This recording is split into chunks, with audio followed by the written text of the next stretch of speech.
daawadayaal ku soo dhawaada barnaamij gaar ah oo aan ku eegi doono caleemasaarka suldaanka cusub ee beesha Ciise Suldaan Ilyas Xasan Axmed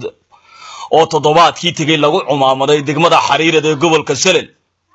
Suldaan Ilyas Xasan Axmed waxa uu ka mid noqday duubabka dhaqanka isla markaana salaadiinta waaweyn ee Jamhuuriyadda Soomaaliland waxaana wax yar ka iftiimin doonaa taariikh nololeedka Suldaan Ilyas Xasan Axmed. Suldaan Ilyas Xasan Axmed waxa uu ku dhashay magaalada Xariirad 1985 waxa uu waxbarashada dugsiga hoose iyo dhexe ka qaatay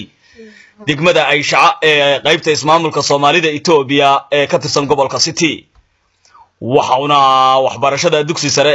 ilaa heer jaamacadeed ka galay magaalada Diridhabe oo ah caasimadda labaad ee dalka Itoobiya. Suldaan Ilyas Xasan Axmed waxa dadweynaha reer Xariirad iyo guud ahaan kuwa gobolka Selen dhammaan beelweynta Ciise waxa isu raacday inuu noqdo suldaanka guud ee beesha Ciise kadib markii la arkay baahiyaadka faraha badan ee ay beesha Ciise ee degan Jamhuuriyadda Soomaaliland ay u qabto in la helo suldaan. Haddaba beesha Ciise oo degan wadamada Itoobiya, Djibouti iyo Somaliland ayaa waxa ay leeyihiin ugaas guud oo mideeya beelaha Ciise ee ku kala degan wadamada dariska. Balse Jamhuuriyadda Soomaaliland marka la joogo darajada suldaannimada ayaa waxa ay noqonaysaa kidinka kaliya ee laga galo dawladda isla markaana ay hawlaha beeluhu ku kala socdaan.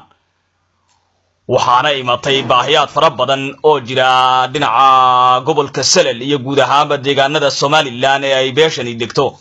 waxayna beeshani ka shawrtay ay muddo badan falaqaynaysay sidii loo heli lahaa salaadiin hawlaha qabiyaysan dheelitira. waana arrinkaasi amuurta aloostay in degmada Xariirad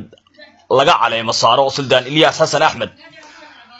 darajada suldaannimada ayaa horey aanan looga aqoon beesha Ciise, balse markii la odorsay muddana laga fikiray waxaa la ogaaday in darajadani Soomaaliland gudaheega ay tahay mid lagama maarmaana. balse wadamada Djibouti iyo Itoobiya ayaanan darajadaasi looga baahnayn sababtoo ah waxa ka jira duubab dhaqan oo aad u xoog badan kuwaas oo hawlahooda gudan kara. waxaana dalka Itoobiya fadhiya ugaaska guud ee beesha Ciise kaasoo guud ahaanba talooyinka oo dhan looga dambeeyo. amuurtan darajada suldaannimada ee ay beesha Ciise gobolka Selen ay ka dhawaaqday ayaa waxaana waxba ka bedelaynin xeerkii guud ee beeshani ay lahayd. haddaba caleemasaarka suldaankan ayaa waxaa ka soo qayb galay kumanaan shacab ah kuwaas oo ka kala yimiday meelo kala duwan.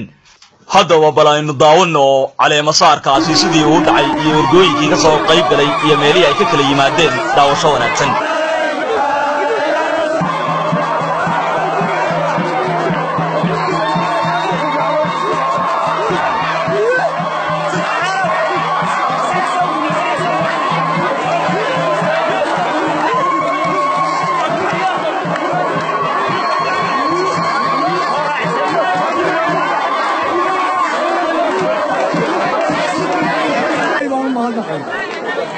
xafladani maanta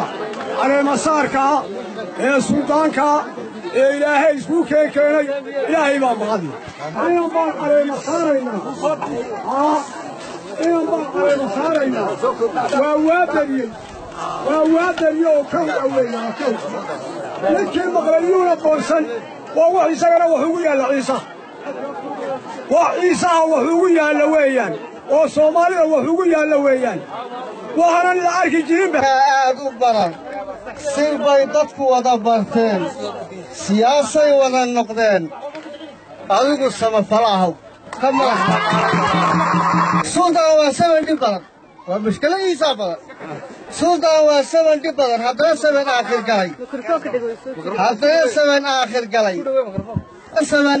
galay haddaad subag siisa ruux sunbuu u macaynayaa sal iyo raad mid aan lahayn sax iyo qalad kala aqoon. salaada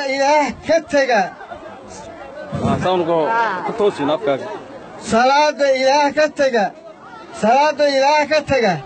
sidaa weligaa noqon sadadkiisa mid siibi kara suldaan ka waxsinaha noqon.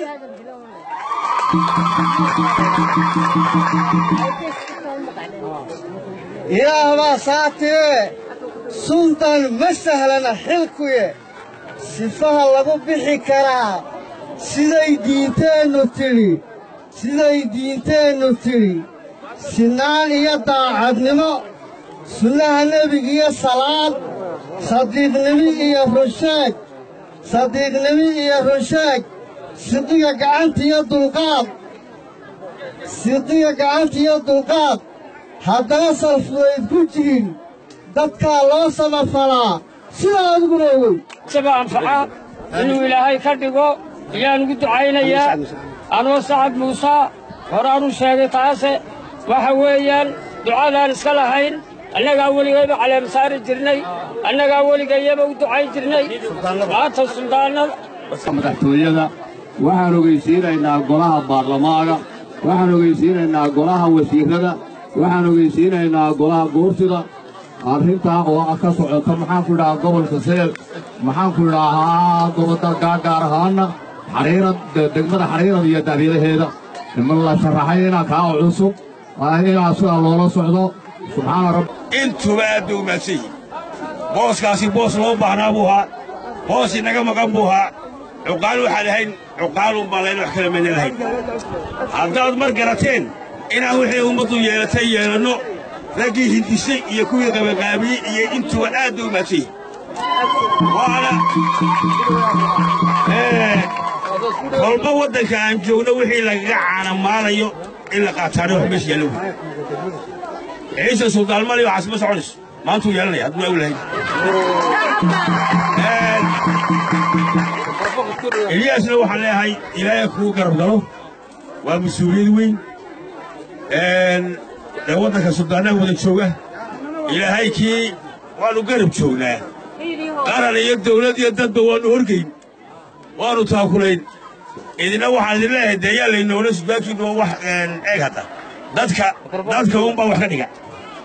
dadka unbaa dee dhaqaalo siiya raggan wada hadlaya tiifiyada ka hadlayaad aragteen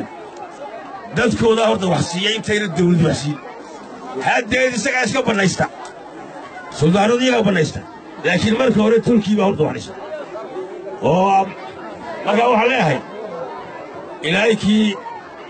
uu ku garab galay ilaahay ha noqdo salaan kadib waxaan halkan maanta xafladda aan ku caleema saarayna suldaanka cusub waxaan leenahay oon u sheegaynaa dadweynaha gobolka seel ama somalilan u sheegaynaa ma habeen walba shaashadda suldaan baa laga doortay iyo dadweynaha reer xariirad waan salaamayaa horta suldaanka iyo inta soo dooratay waanan u ducaynayaa insha allaahu tacaalaa suldaan jirooga jirrimaada allaha ka yeelo waa suldaan da'ya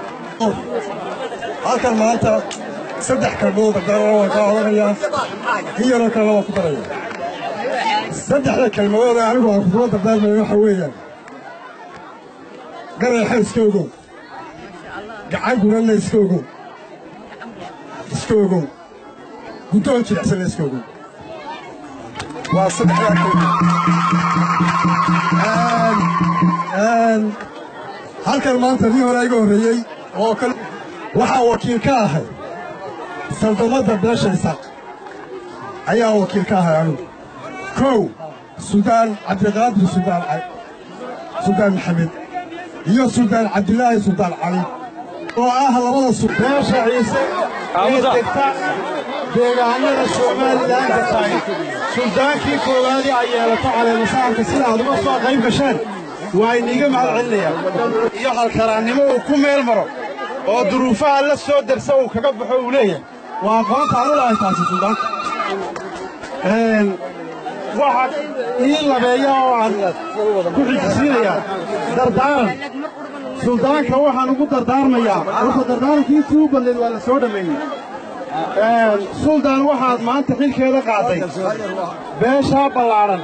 ee aan awal horeeta ahayn irid ay ka galaan dalka maanta waxaad noqonaysaa iridkii ay beeshaasi somalilan ka gelaysay waa ta koowaad oo dardaarankayga aan ku siinayo qodobka labaad ee aan kugu dardaarayo shalay haddii aan ahayd shakhsi ka mida bulshada maanta ma ihi ibraahimow waxa ku fuulay xil ballaaran joogno waxa weeyaan halkan waxaan ka salaamayaa suldaanka cusub suldaan Ilyaas Xasan Axmed suldaan waxaan ku salaamayaa salaanta islaamka assalaamu calaykum waraxmatullaahi wabarakaatuh salaanka bacdi waxaad ku soo jirtay goliga dhaqanka hogaankii waxaad noqotay dhaqanka waxaan ku leenahay ilaahay ha kuu dhib yareeyo annagana waxaan maxay baa mahad waxaan salaanta islaamka ku salaamayaa xafladani sida sharafta badan loo soo abaabulay ee ay soo abaabuleen culimo awdiinka uqaasha dhallinyarada sida fiican magaraysaa wuxuu soo xafladaysay ee suldaanka sida fiican magaraysaa u soo sharaxday iyo xafladda sida fiican loo soo abaabulay laguna soo abaabulay suldaan Ilyaas Xasan Axmed inta soo agaasintay suldaanka inta soo agaasintay marka hore waxaan salaamayaa inta soo agaasintay aad iyo aad baan idiin salaamaynaa marka labaad waxaan salaamayaa suldaanka yara cusub marka koobaad waxaan leeyahay soo dhawow suldaan soo dhawow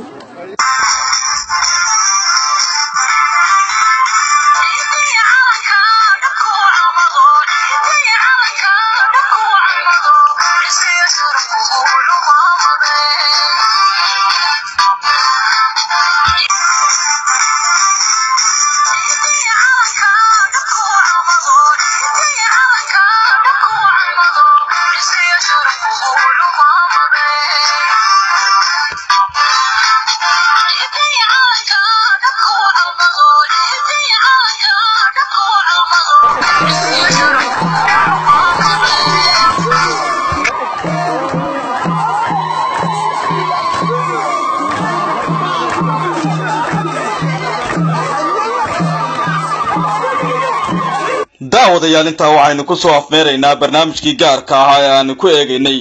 hufnaanta taariikhda suldaanka guud ee beesha ciise ee degta jamhuuriyadda Soomaaliland ay ku dooratay degmada Xariirad ee gobolka Salel waxaana ku soo qaadaa dhignay sida loogu baahan yahay iyo baahida loo qabay suldaan sidoo kale waxaanu wax kaga iftiiminay ka soo qaybgalayaashii suldaankaasi lagu caleema saarayay degmada Xariirad ka soo qaybgalay iyo sida ay xafladaasi u dhacday waxaana inila socodsiinaya anigoo Cabdimajiid Ibraahim Muumin Cabdi Abraara inta aynu dib dambi u kulmi doono waxaan iga tagayaa assalaamu calaykum waraxmatullaahi wa